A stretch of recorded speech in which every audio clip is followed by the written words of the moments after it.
జగన్మోహన్ రెడ్డిని ఓడించేందుకు జనం సిద్ధంగా ఉన్నారు అంటూ మాజీ మంత్రి తెలుగుదేశం పార్టీ నేత చింతకాయల అయ్యన్న పాత్రుడు ఎద్దేవా చేశారు. యువత గత 5 ఏళ్లలో అన్ని విధాలా నష్టపోయిందని ఆరోపించారు. అనకాపల్లి జిల్లా నర్సీపట్నంలో యువశక్తి బహిరంగ సభలో అయ్యన్న పాల్గొని ప్రసంగించారు.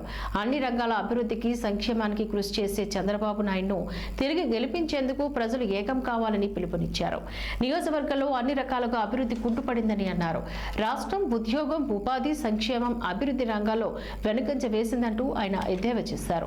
వచ్చే ఎన్నికల్లో కూటమి అభ్యర్థులకు ఓటు వేసి గెలిపిస్తే అన్ని రంగాల్లో మార్పు జరుగుతుందని స్పష్టం చేశారు. ప్రతి సంక్రాంతికి జాబ్ క్యాలెండర్ ఇస్తాడు.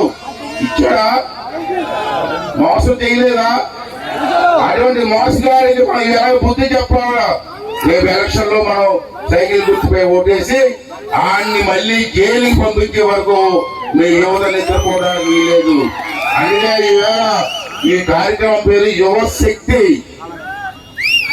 యువకుల శక్తి ఏంటో ఆ గుట్టోడు అవినీతి పరుడు జగన్ రెడ్డికి మీరందరూ కూడా చూపించవలసినటువంటి అవసరం ఉందని చెప్పి ఈ సందర్భంగా మనం చేస్తున్నాం.